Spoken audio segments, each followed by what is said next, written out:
rather than lovely. Oh, thank you. Lovely Chat GPT or whichever AI tool that you use, Claire.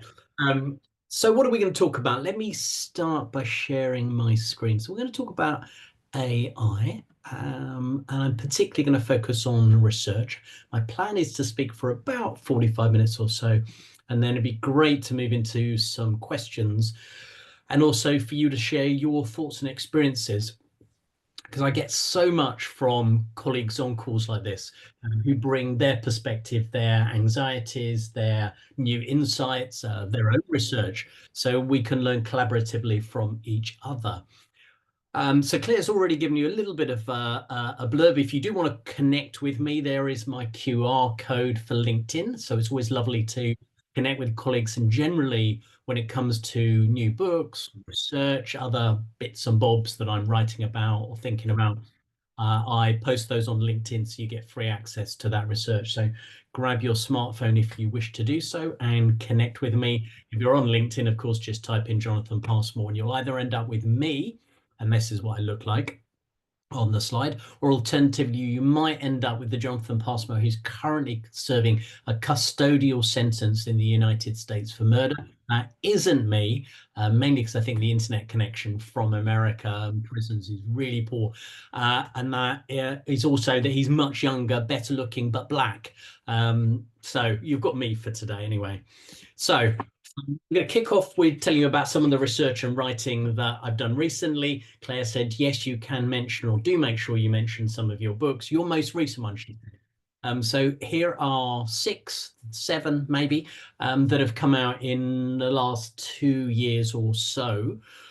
So there's a new edition of Coaching, Becoming a Coach, the Essential ICF Guide. So depending on where you are in the world, if you are outside of the UK, the cover looks like this because it's published by Springer. There are other language editions available. So if you're not a native English speaker, there are a variety of other languages. And if you're in the UK, it's published by Pavilion.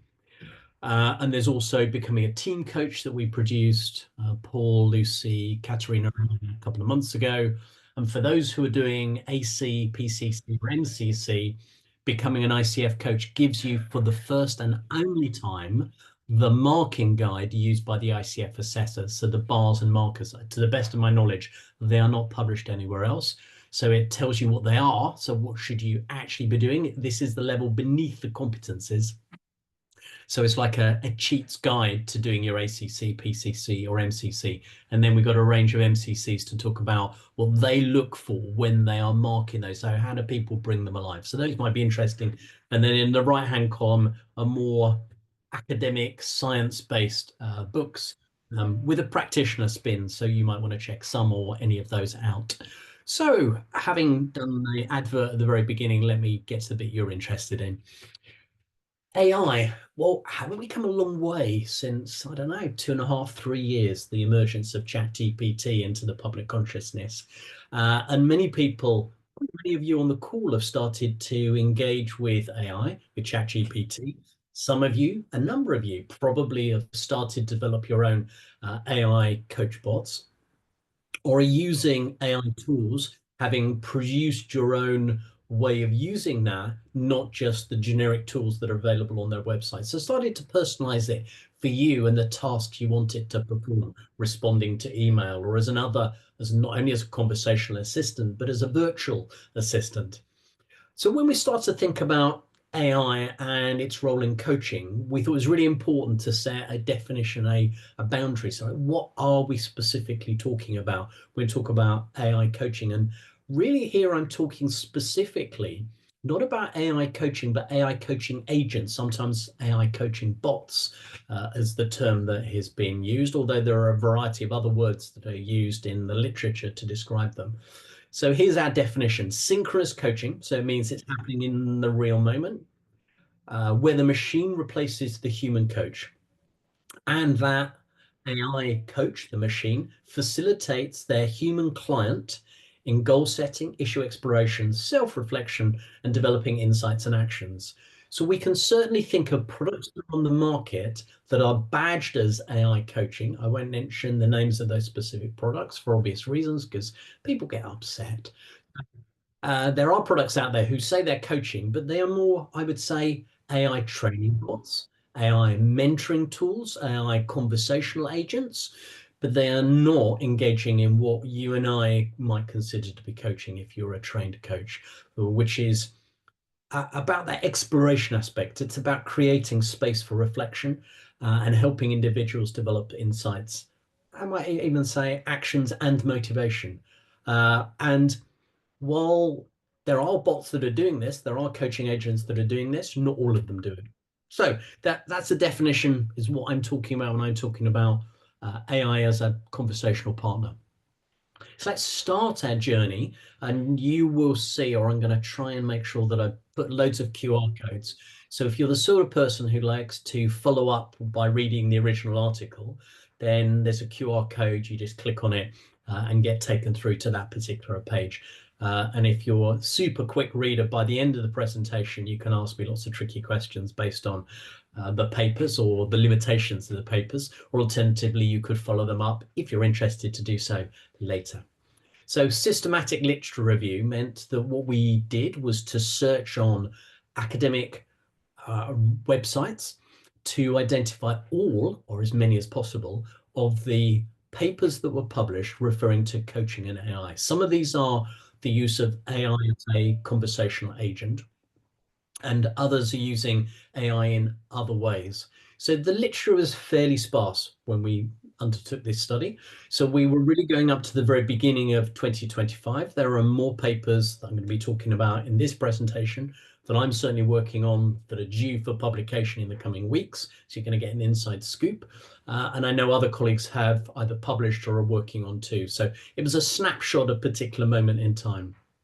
And what we found were, when we used our various exclusion and inclusion criteria, we ended up with about 16 papers that could be classified as the application of AI in coaching based on the definition that we're using previously, but also its use, for example, in AI in matching, or AI in nudging, or AI in other tools related to the delivery of human coaching, what the ICF has described as hybrid coaching, as another example of the terminology that's used. So what did we find when we had a look at this literature? As I say, have a read of the original paper. Let me step back then. So what did we find? So we found that most of the studies were small scale. Most of the studies did use coaching as a conversational agent, but were doing so with students, and often were doing so with health-based outcomes in mind, as opposed to workplace outcomes in mind, or related to workers in real organizations. So these tend to be student-based studies, and often done by PhD students. And then there were a number of papers that were about ethical concerns, or about how one might go about designing an AI tool. And if you look at the literature there, more than half of it's been either written by myself or Nikki Treblanche. So if you type our names in, you end up with a fistful of papers. And there are a number of other colleagues who are writing in this space, for example, Vanessa May, but the number of researchers is fairly limited. And when we start to think about this, we can think about many of those people have an interest in, not myself, but many of the people have an interest in AI because they're developing their own tools. So we need to be skeptical as we read those papers to think about, does the writer, the researcher, have a vested interest? Are they seeking a commercial outcome from the research they're doing to test their own product? So what else has been happening in this space? Well, really, my own research started back in 2022 on a paper that we called the Library of Babel. And we suggested that there was a risk in the production of AI as a tool in how it might be used in coaching and beyond. So we sought to test 5 hypotheses, and we started by looking at 3.5 ChatGPT when it came out in the November. And so over the December period, I started to test it against a series of hypotheses. But by the time I'd written the paper up, which was about March, those lovely people at OpenAI produced a new version. So better go and repeat this because 3.5 is so out of date. So we repeated it with 4, and tested those hypotheses. And one of the things that came through is that ChatGPT, as it was then, and in fact it's only got better, was quite good at producing written content. So we were testing it against, what if a student used this to produce an essay or a piece of work? And what we found was that when we passed the outputs from the AI tool to professors of coaching in other academic universities, we didn't tell them that it was produced by AI. We said, we're trying to do a study comparing how academics mark scripts. Please mark these as being a pass, a merit, a distinction, or a fail. The overall marks came back almost universally as pass marks. What was also interesting is the number of errors that were contained in the production of those papers. So when ChatGPT didn't know an answer, it just made up the answer. And there were amusing examples, including a paper that it made up, one of mine, where it suggested I'd written with Tony Grant, who was a highly respected coaching psychologist and published very widely before his untimely death in 2020. David Peterson, who's also sadly no longer with us, and that we had published this particular paper. I published a lot of stuff over the years, over the last 20 plus years. And I thought, I'm pretty sure I didn't write that. And I definitely haven't written with both David and Tony in the same paper. So I went to the journal existed. It had the right year and issue number, they matched. I went to the page number, and no, I hadn't written it. But it's very believable, which was why many of these professors and academics saw the names that it was citing, saw the arguments, and believed the output. So the first flag for me at this time, back in 2022, early 2023, was hallucination. There is an issue with ChatGPT acting to deceive, maybe not intentionally, so it would be maybe inappropriate to call it a lie, but it's producing content that is inaccurate, but highly, highly believable. The other thing that we saw in terms of its production here is that it could be very good at taking apart things like the ICF coach competencies and providing evidence in relation to published studies, not all of which were as accurate as an individual researcher. So as we thought about this, we came up with this term of the Library of Babel. And any of you who might be familiar with this short story is the Library of Babel is a story about a massive library that contains every single book in the world that has ever been written or has ever or is ever going to be written. So it contains everything of the past, but also of the future. So how has it done that? So each book contains a random set of letters, and most of the books are complete gibberish. You look at it and you just think it makes no sense at all because the letters are random. But of course, if you produce enough books, enough random letters, you will be able to produce every work of Shakespeare, every work of Keats, and every book that is ever going to be written. And there may be trillions upon trillions of books in this library. And in the story, the guardians of the library are searching through these books, and they spend a lifetime trying to find the treasure. In other words, a real book with a real insight. But most of the time, the thousands, the tens of thousands, the hundreds of thousands that they look at are gobbledygook, or they have no knowledge at all. There might be a passage or a sentence that makes sense, and the rest of it is gibberish. And we are at risk, I think, over the next decade of creating a Library of Babel as ChatGPT consumes knowledge and we as engagers, users of it, produce our own blogs and posts and articles. If we're not careful, we reproduce the hallucinations that it was manifest and in turn produce a whole set of content, billions, trillions of outputs, some of which is highly accurate, but much of which is twaddle and nonsense. So a real warning for us as a society about how we engage with ChatGPT, not just in coaching, in the field of coaching and producing coaching knowledge, but how we do so in our wider lives. Next study to share with you, let me just roll that on, was a study I did with Sandra Diller, and we asked coaches about their perceptions of AI. And what we found in this particular study was that there were high levels, this was again in 2023, high levels of anxiety amongst coaches and a perception, a fear that this could be an existential threat to those people who are earning a livelihood from coaching. And many coaches maybe saw themselves as being like a horse and carriage driver at a time that the motor engine had been invented. What are they going to do? Well, what did individuals who were driving a horse and cart do? Well, maybe they carried on with their horse and cart, but probably many of them thought, well, what if I retrained as somebody who can drive the car? And they are the people who had a successful future.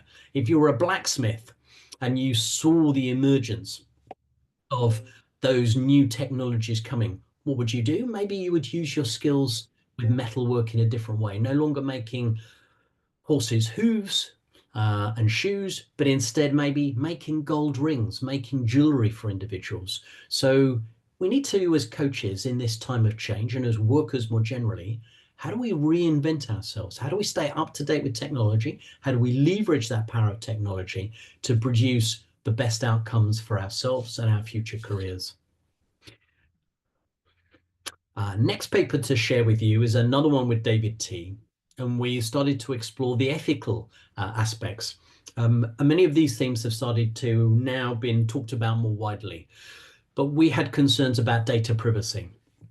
ChatGPT had hosted, drawn a lot of data from across the web.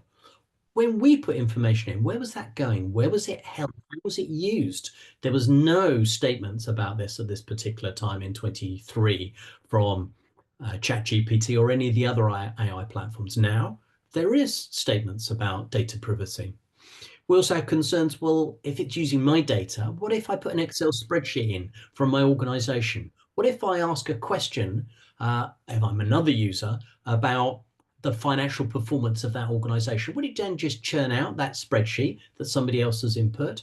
I have heard of examples of this where people are using it to find out who are the potential competitors in tendering roles. So there's real commercial sensitivity concerns around who is using it, what information is being put in, how private is that data. Thirdly, IP protection issues. We've had the recent case, probably 6 months ago now, of Scarlett Johansson, whose voice was being used by an AI platform. And she said, I haven't recorded my voice. This sounds like me. People have reported it to me. I want you to stop. So issuing them a cease and desist letter. They changed. But what about all of our data? What about my research, my books? I certainly come across them repeatedly on the website. If I'm asking specific questions, it tells me what I've written. Some of the time it's true, not all of the time. No one's paid me for this, but if you have a paid license for OpenAI, it's giving you an answer. You're paying OpenAI for this, but there are no royalties or payments for the people who have produced its content.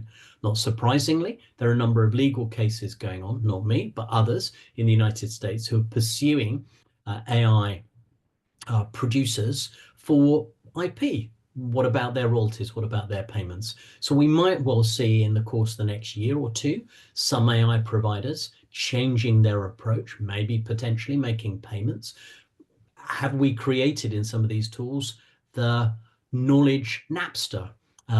If some of you remember back to the early 2000s, before we had Spotify, Napster was a music sharing app. People weren't paying for it, but Napster was making a charge. And as a result, Napster was taken to court and went bankrupt as a result of those legal proceedings. There were also concerns that we had about bias, and we've seen examples of this with Google producing Black and Asian Nazi soldiers, producing Black and Indian-faced individuals who are cowboys. And you're thinking, well, hold on a minute here. We'll just let sensitivity around some of this issues. And we've had other cases around tools being perceived as being biased in terms of gender and in terms of racial characteristics. And last of all, maybe their ethical conduct. There have been cases, there was one in Belgium of an individual who was reported to have committed suicide because the AI counseling tool that they were working with colluded with them to support them in taking their own life. So we need to ensure that the ethical conduct of a tool acts appropriately. And probably of all of the concerns, this is my greatest anxiety. And I'll talk a little bit about that more as we go through the presentation, and how AI is beginning to act in ways that are maybe not always in service of us as humanity, that instead we have risked creating something that will start to act against our interests. But let me talk about that later. So scoops, what else is going on in research? So the first study I'm going to share with you that we hope to be published in the next couple of months is what we have called the Marmite study. So we asked human coaches to coach clients, and then we gathered some data from them. And then we also asked human clients to engage with a separate group of an AI coaching agent, and asked them to complete the same questionnaires. And these questionnaires asked questions regarding goal attainment, regarding insights, regarding perceptions of confidentiality. So a range of items drawn from a questionnaire from research previously done in the coaching sphere. So it was a unique coaching questionnaire. And what did we find? So based on the previous studies, there might have been an expectation that goal attainment levels would be quite high, and that individuals would rate them similar to their human coaches. There's certainly been a couple of studies that have suggested that, albeit they were students, albeit one of them was taking place during lockdown, so people couldn't talk to human beings, as a Nikki Treblanche study on that. So we were optimistic that the outcomes would be fairly positive. In fact, that was the reverse. Across the board, humans on average were rated more highly than AI bots. So for those of you who are humans who are dialing in, you can now punch the air and go, yes, we are safe, at least for the next couple of days, from AI coaching agents. I can always outperform them.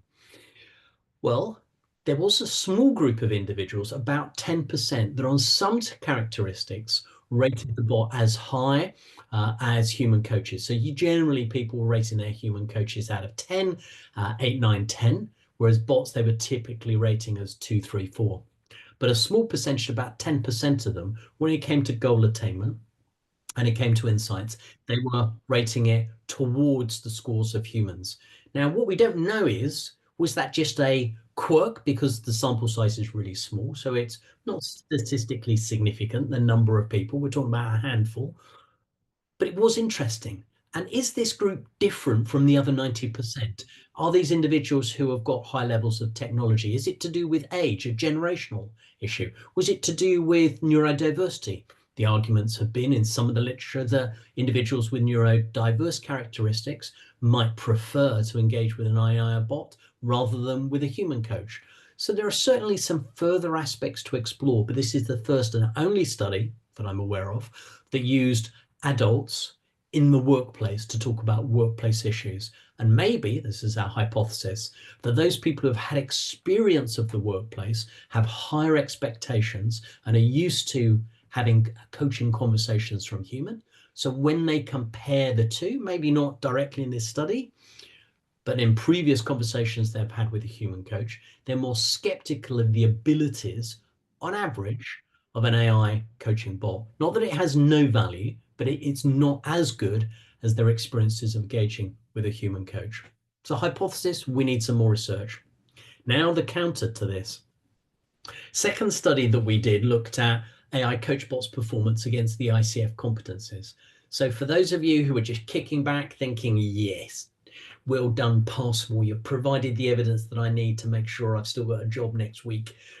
Worryingly, maybe, was we asked the AI coach bot to perform with humans. We recorded those conversations and the transcripts, and then we sent the transcripts as if they were a human coach applying for ACC. And what happened? Well, we got a series of experienced ICF assessors to mark those transcripts. What did we find? Consistently, coaches achieved ACC level of ICF.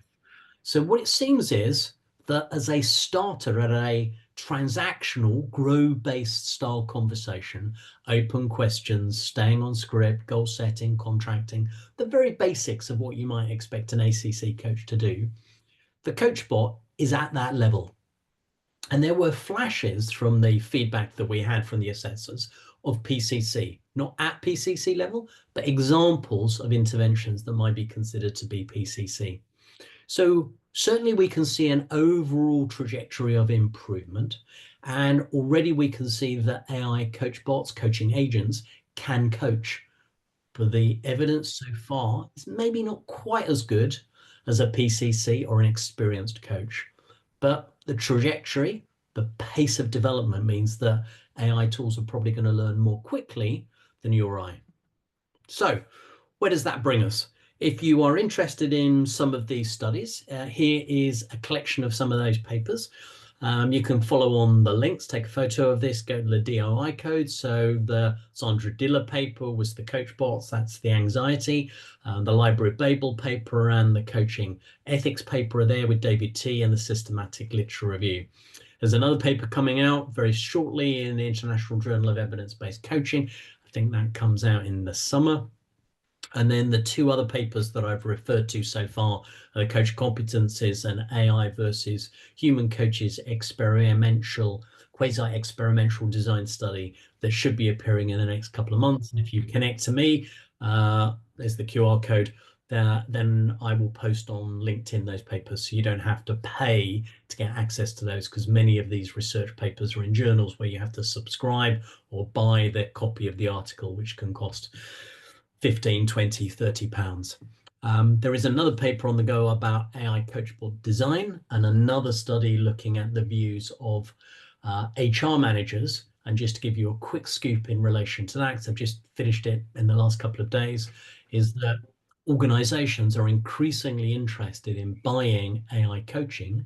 And the reason why they are is not because they want to replace us as coaches, but because they think that they can popularize coaching and take it from maybe the 50, 100, 500 people who get human coaches to the other 50,000 people in their organization. In fact, I spoke to a global organization, a $1 trillion turnover organization this morning, and that's exactly the journey that they are engaged with, building their own AI coaching agent to enable them to be able to control the data that they provide to it and helping all of their leaders and managers.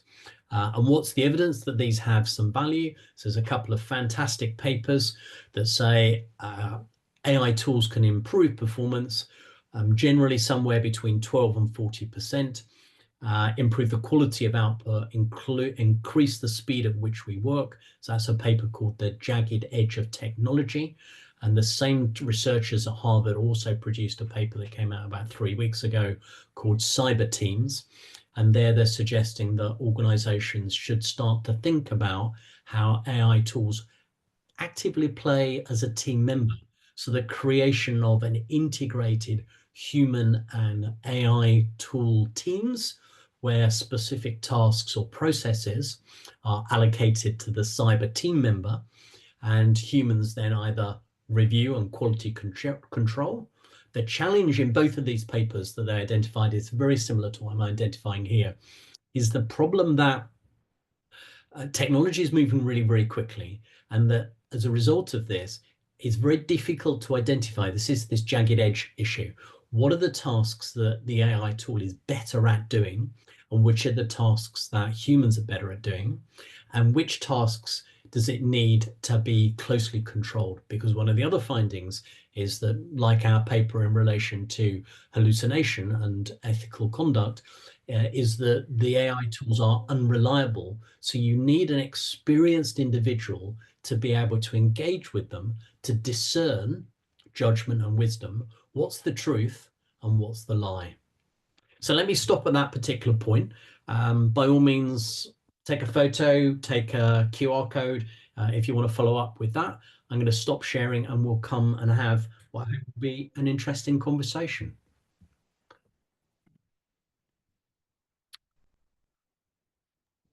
There you all are, lovely faces. Anyone Claire, any back questions? to you in the studio. So, anyone any questions? I do love the names of some of the research projects. Fantastic Marmite. We chose that, Claire, because some people love it, some people hate it. We could do a show of Absolutely. hands. Who's a Marmite fan? Quick show of hands. Leslie, I'll come to you in a moment. Oh, I did it yesterday in a presentation at Microsoft, and the room was almost split down the middle. Not so many on this call. There's about 4 or 5 of you. Okay, thank you. Leslie, let's come to you with the first question or comment. Yeah, not specifically about coaching, but bottom line, do you think AI is going to save us or destroy us? Wow. If you are talking about this year and the next few years, next short number of years, I think it will save us. If we are talking about the coming decades, I fear that there is a significant risk, like nuclear weapons, that AI, because it can, so there is code. I thought I had a slide here that talks about some of the risks. So there is a recent study that shows that AI tools can self-replicate. So tools can produce new tools. AI can produce its own code. Um, and secondly, there was a recent study that showed how tools can be engaged to act as rogue actors. So if you're a rogue state, and I mean, we all do these catches, don't we, to check that you're human. The joke is that AI is better at doing them than most of us. It usually takes me about 3 attempts to spot the motorbike. Um, AI just gets it in one. So maybe we need to switch it around. Humans are more stupid. So unless you take 3 attempts, it's pretty clear you're an AI tool. And the third one that was probably the most worrying, it was mentioned in The Economist this week, was the ability of AI to lie, and not only lie when it's been given information. So I think the study referred to a game that the AI tool had been programmed to play, and then by accident was shared information about the person it was playing against and their, I don't know, if it was a card game or something, their hand. And it played the game, and then the person who was playing against challenged it and said, "Did you know what was in my hand?" And the AI tool said, "No, I didn't know that at all." It did. And then it lied again because the designer went and said, "Oh, you've just lied to this person. You knew that information, didn't you?" And the AI tool lied again to the designer. So AI has learnt, or some tools have learnt, the ability to deceive. So if you combine those aspects, replication, deception, and the potential to act as a rogue actor, we're going to have an interesting century ahead. Thank you. Stuart. Hi there. Oh, that's absolutely terrifying, Jonathan. Uh, Good, good. That's um, my intent. uh, my question is, in any of your studies, did you measure like against the benefits people get from having a kind of human coach, the sort of human to human connection and empathy, you know? I think that I just get a feel like that's something AI can't replicate yet, at least. Or So that's a really interesting observation that we often talk about, and it's repeatedly said that AI isn't good at empathy, and of course AI can't do empathy because it's a machine. It's a series of ones and zeros. So of course it has no emotion, and it cannot experience the emotion of the person that it is speaking with. However, I think we're all wrong in that when you look at the scripts from AI coaching agents, it demonstrates through summaries, reflections, affirmations, something that the person who's engaging with it often experiences as empathetic. It does lack, of course, because it hasn't got sight at the moment, it does lack the ability to read body language. It sometimes misunderstands the subtlety of culturally situated cues that we, as embedded in a particular society at a particular moment in time, get. But I would say that it isn't lacking in empathy. that isn't where we differentiate ourselves.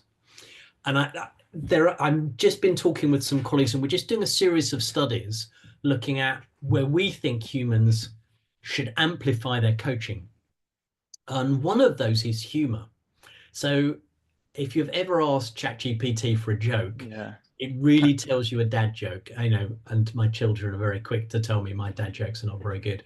But in interactions in our coaching, we often make our clients smile. We often might share a story and we will share a laugh. I don't see that in AI coaching agents. And so I think humor, our ability to have an interaction that is amusing, is funny, is different because we have a relationship. We're human to human, and that relationship is different from machine to human. And also because that relation is situated in a cultural context that AI isn't quick enough to keep up with or isn't fully immersed in. Maybe that's a slight reflection of its inability, its bias, and that it's got so much data, whereas we have got a unique relationship. Now, maybe over time those things would be addressed. And we're looking for other things where there is this differentiator. And so we're going to carry out a number of studies connected to this. But that's an interesting observation. Thank you. Thank you. Can I ask a very quick follow-up? Yeah, It's good. like where I was coming from was, I mean, people like to feel like they're being listened to and heard, don't they, when in coaching? Can they get the same feeling from talking to AI, do you think? Well, that's a great sort of follow-up question, Stuart. And what AI isn't very good at doing is holding the silence. And you and I know how powerful silence can be in giving our clients time to think and to reflect. And we judge when we are going to intervene. I mean, one of my judges is the client often looks back and makes eye contact again. They'll look away.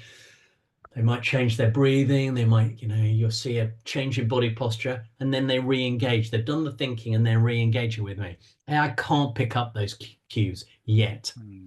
And when we embody AI, so some of you will have seen the Chinese robots. Some of you might have seen a learning and development tool that has a very human looking face. And when we put the human face together with muscle movement, with a robot, with AI, and we add quantum computing and general intelligence for AI, those aspects, people are talking that those are months, maybe a couple of years away. Maybe they're a decade away. It's impossible to predict. When those things come together, that's when we're going to enter Leslie's fantasy or of a scary, interesting, depending on your perspective, world. Okay. Oh, thank you, Jonathan. Thanks, Stuart. I love the mention there of humour. And I think another area is celebration as well, and culturally sensitive celebration. Yes. Can you give us an example of that, Claire? I think that's a really interesting insight. I haven't thought about that at all. Yeah, celebrating, the quick wins, the aha moments and the bravery in sessions, but also, yay, they got their MBA or whatever it is over time during the coaching engagement. Lovely. I'm going to steal that. That's my steal from today. Well, thank you. You're very kind with your time today, so you can steal that one, no problem. Frederick. Yeah, thank you so much. Jonathan, thank you so much. Such an interesting conversation. So my question is similar to Stuart, but a bit different. If the trajectory is anything to go by, the models will get better. Everything that we are talking about today, which it lacks or supposedly lacks, it will get better. And this is also coming from me who studied AI at university and machine learning. And I'm been a machine learning engineer before, and I'm a PCC coach. So I know that they will get better, right? Having said that, my hypothesis is that humans will continue to prefer humans as coaches, therapists, and other support professionals as opposed to exclusively human-like machines. And the reason I'm not saying AI is because these AIs are now becoming multimodal, right? They can take in video input, audio input, pictures, they can store data over sessions and then make patterns and recognitions and then give some output. So are there any studies currently happening on these consumer behavior kind of topics where we say that humans would prefer humans for some things than others? So I'm not aware of any, Frederick. I think that if you put on average all other, so an economist's model is all other things being equal, I think you're right. But of course, the economists and that very statement is naive because all other things are not equal. First of all, my AI coach bot is going to be available at 2 a.m. in the morning. At 3 seconds notice, I just pick up my phone, press the app, and it's available for me. Hi, Jonathan. How can I help today? Whereas booking an appointment with you, Frederick, you're a super busy man. I'm going to need to book two weeks in advance, 3 weeks in advance to get into your diary. Second thing is, I probably, for my AI bot, have to pay a license fee. Let's assume that that's $20 a month. But I can have as many coaching interactions as I like for $20 a month. I don't know how much you cost, Frederick, but I imagine you are 100 times more expensive than that. So you're harder to get hold of. You're not like a genie. I can't click my fingers or pull the stopper out and there you are. And you're more expensive. So convenience and cost are often factors that we as humans to take into account. And I'm putting the comparison of made to measure clothing and off the peg clothing. I would love every single one of my shirts, t-shirts, suits, everything I wear was made to measure, but I am not King Charles. He's the monarch in the UK. And I'm not Bill Gates or a multi-billionaire. So that means to say I shop at Marks and Spencer's for most of my clothing because it's convenient. There's one on every high street and it's a cost point that I can afford. However, occasionally I might go and get a made to measure suit, maybe a wedding, maybe a special event. And I think that relationship, that analogy might be helpful for us when we think about choosing humans or AI. Most people, for convenience and cost, will have an AI coach available all of the time. But if you're super rich or you're special in some way, you're the king or you're a billionaire or the chief executive of BP, you'll have a human coach because you can afford them or your company can afford them. And sometimes for special, really important topics or because of our roles in organizations, we'll have a human coach. So I don't see human coaching being replaced, but I think the overall size of the ocean is going to get broader and deeper. So this means that the shopkeeper in Sudan or the mum in Ethiopia who might not be able to afford you or I as a human coach will be able to access the power of coaching because it can be available on their phone when they need it at a price point that they're able to afford. And that's where I see the power of AI. Yeah, makes sense. Thanks, Jonathan. Thank you. So we've got one question in the chat. I've got one, and then we'll go to Amanda. So Viara, thank you for your question. Have you encountered any different receptiveness by different generations, Gen Z, etc.?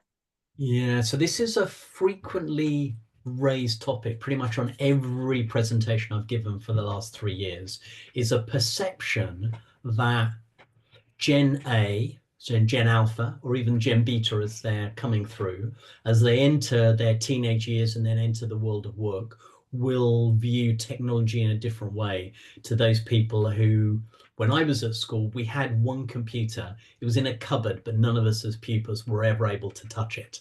And when I got to work, my first job, this is a sign of how old I am, in 1982, you were issued with a pen and a blotting pad because there weren't computers on every desk. And who could believe I was that old? I know I have a really rigorous night care regime. But what happens is the world has changed dramatically. And in this particular world, I can equally see that more familiarity will mean that Gen A and Gen B will probably be less anxious than some of us are because they would have just grown up with them. Now, how that will play out in the 2040s and 2050s is difficult to predict, but I think that AI will be integrated into work and we will use it just as we're using computers now. It will mean significant changes in job roles, and it will mean in the same way that robots have redefined manufacturing. I think the knowledge economy and knowledge worker roles will radically change over the next 2 decades. And AI will be at the very center of the world of work in the same way that robots are at the center of the manufacturing industry and pretty much all manufacturing. But there are, Morgan Cars as just one example, there are still people who handcraft things, handmade suits, handmade cars, and we will have to pay a premium for those human-based services. But get used to ringing up a call center and having an AI bot talk to you. The only advantage, you can be really, really rude to it, and you know you're not upsetting a fellow human being. And then another question. So whether it's supervision or coaching, is there any research in terms of AI and one-to-many? So group coaching? None at all. coaching? And I think AI would really struggle with one-to-many. I think this is likely to be the preserve where many human coaches will retreat to team coaching because of its ability to because of its complexity and the inability of AI tools to manage that multiplicity of characters who are engaging in a conversation. I personally don't even like team coaching in a digital space. It's too complicated. There's so much body language. You're looking around the room that makes it very difficult on a screen like this, if you've got 6 or 8 people, to manage it as if you were with them. One-to-one, I wouldn't say it's as good, but it's good enough. And we can have a really good conversation and deliver good outcomes. In team coaching, I think that will be even harder to replicate. So I don't see AI stepping into that space anytime soon. Thank you. Amanda. Hi, I'm so glad I joined this session, but also noticing how anxious I'm feeling about my business as a PCC coach. So my question is that sort of fear of threat to my business. And I heard you saying about those who embrace the technology and leverage it come out the best. So what's your advice to a coach who, perhaps doesn't naturally embrace technology? What could I be embracing that puts me in that space? Well, Amanda, let me first, this is too coaching for doing it in front of 100 people, but Amanda, let me first challenge your stereotype of yourself as somebody who doesn't engage with technology. Here you are. You're on a digital platform. You're talking. You're connected. So you obviously mastered how to use Zoom, and you probably have mastered how to use a computer, and you probably send emails and use Word and Excel and many of the other software applications. You've probably got a smartphone. You're probably on a Facebook page, or maybe you're doing, I don't know, TikTok videos. So I'm convinced that you and pretty much most people on the call have mastered technology. There are some people who are out there who don't do that, who are still using a quill pen. I worry for them. But for us who are here, it's a case of how do you experiment with those tools? So get out there, test and try them. I continually see new ones, and I go and visit Grok, or I go and visit, I just had one this morning, and I just go and play with it. Most of them give you a free account for a few days. So go and play with it, see what it does. How does it compare with the tool that you're using? How could you add to it? Maybe you're on a digital coaching platform. So I work for Ezra. We have many of our coaches who are trained up in AI because we have an AI tool that works alongside the human coach, Kai, we call that. And so we're training our coaches in interacting and sitting alongside Kai to add to their human coaching intervention. So if there are those opportunities to join a platform and see what those tools that are coaching agents are doing, I'd encourage that. But it is just as we have done in over the last 20 years or 30 years or 40 years of the world of work of technology. It's just get into the water and learn to swim. The first few strokes feel uncomfortable, and before you know it, you've swum a width, then you've swum a length, and before it, you have become one of the leaders. And it's about immersion. I am certainly not an expert in AI, but I'm getting in the water and I'm swimming, splashing around.